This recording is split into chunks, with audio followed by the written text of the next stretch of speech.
I don't usually make these kind of TikToks because they fall a little too deep into conspiracy land, but I am a storyteller, and history is a story. This one I never got to hear growing up. I didn't hear it until this year, and I think we should all hear it. So please stay tuned and listen. This is a regenerated map of the magnitude of the New Madrid earthquakes between 1811 and 1812. Maybe I've been naive, but the Midwest is not the first location that comes to mind when the word earthquake pops up. The devastation that these 5 major earthquakes caused, let alone the thousands of aftershocks in between, cannot be overstated. So let's get into it. MissouriLife.com has a great article on the New Madrid earthquakes for 1811 and 1812. According to them, based on eyewitness accounts and geological evidence, seismologists estimate the New Madrid earthquake to have been 8.0 on today's Richter scale. The shock waves were felt from East Coast to the Rocky Mountains and from southern Canada to northern Mexico. I don't know about you, but that's quite a large span.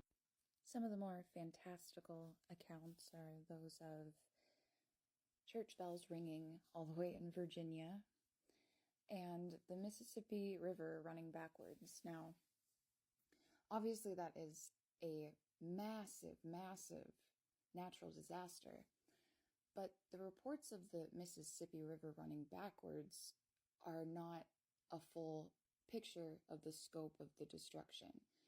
There's other reports that the Mississippi River had developed 2 waterfalls on the Missouri side, and the river rose over 20 feet. It hurled ships into towns, and it hurled ships over those 2 waterfalls. The report says that 30 ships went over these waterfalls. 28 did not make it. This article goes on to describe what the settlers experienced when the first quake hit. Then in the middle of the night, December 15th, residents awoke to thunderous roars that reverberated like cannon fire. Houses began to shudder and move. Furniture slid across floors. Brick chimneys collapsed, and heavy logs screeched as they skidded against one another. Everyone in the community rushed out into the winter night to be met with the overpowering stench of sulfur. In the bitter cold, the settlers remained outdoors throughout the night, as the tremblers renewed every few minutes. The earth's emanations of smoke, water, dirt, and steam amid an overpowering sulphurous stench blocked the view of the moon and the stars, as a cacophony of terrified animal sounds and the roar of the quake engulfed the stunned community, standing in near total darkness. By the time the 3rd quake hit and the whole town was destroyed, these settlers decided to head to New Madrid, only to find out that they had the worst of it too. That night, Little Prairie residents abandoned their homes, unaware that New Madrid had been devastated by the same natural disasters. The refugees set out on foot for the 30-odd-mile journey to New Madrid. The clearly marked trail was no more beset with crevices and fissures, felled trees and newly made quicksand bogs, with muddy water that went from shallow to deep without warning.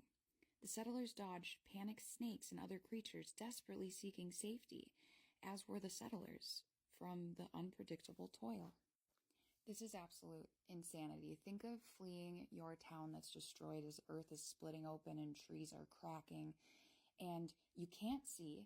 Maybe you have a lantern, but you definitely don't have a cell phone light, and you gotta try to dodge quicksand bogs in the dark just to make it to a town that barely exists anymore.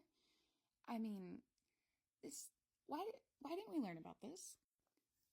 Minor eruptions continued to shake the earth for weeks, and on January 23rd, a 4th major quake hit the New Madrid area.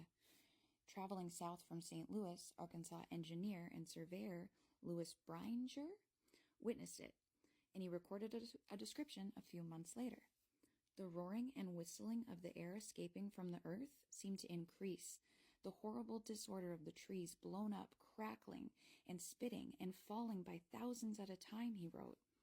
In the meantime, the surface was sinking, and a black liquid was rising up to the belly of my horse, who stood motionless, struck with panic of terror. The 5th quake was the strongest, and the article says, with this 5th quake, The Mississippi River outdid itself. The water rose 20 feet above its normal level in some places, overflowing and collapsing its banks. As schoolteacher Eliza Bryan watched, quote, "It seemed to recede from its banks, and its water gathered up like a mountain, leaving boats stranded on the sand." Beached crews ran for their lives as the river crashed upon them and their vessels. The river bed split and cracked into the same fissures that were occurring on land, causing the water to boil and form whirlpools and geysers. Two of my biggest fears as a child were quicksand and whirlpools. This is absolutely buck wild. The months-long New Madrid earthquakes left their mark upon the land and the water. By the time the quakes had subsided, the landscape had undergone a radical makeover. Islands had vanished from the Mississippi River. 5 entire towns in 3 states had simply disappeared. Lakes had suddenly appeared overnight, in some cases swamping forests. The quakes had affected more than 1 million square miles, more than 16 times the area stricken by the famous San Francisco earthquake of 1906. Many lost their lives during the months in which the quakes deviled the region, yet there are no accurate records to help estimate the number of fatalities. According to New Madrid historian Norma Hayes Bengal, it is assumed that most deaths resulting from the New Madrid earthquakes were caused by drowning. By March 1812, few people remained in the area. A quarter century later, just 450 people lived in New Madrid. Only gradually did it reclaim its place as a viable riverport town. It was a long time, writes Bengal, before the people and the land in southeastern Missouri healed. Now, before I get into the conspiracy spicy side of this, I want to make it clear I'm not here to perpetuate fear. In fact, after these earthquakes, there was a group of settlers who formed a end times group, you could call them, that really thought those earthquakes meant Jesus was coming back, the rapture would happen, and that the earthquakes themselves were a punishment from God. Well, obviously, it wasn't the end of times, and if we had an earthquake situation like that again, it won't be the end of times either. This is simply about some interesting historical ties and some pattern recognition, but it is not at all to perpetuate fear. If you want to not look at history, then you might recreate what the settlers that were mistaken about this natural disaster did. We can be better than that. Only a handful of times in our recorded history have we had an eclipse that makes this path, let alone this very area, and one of them was just several months before the quakes started, those great quakes of 1811, 1812. You may remember back on April 8th, we had a similar X. Now, this map does also take into account our 2023 eclipse, and that same style was not present in the 1811 and 1812. So it's not the exact same story, but we still do have an X and a trajectory for the eclipse that is directly following the Madrid fault line. So I think it's something to note. Pattern recognition is a skill that we can work on.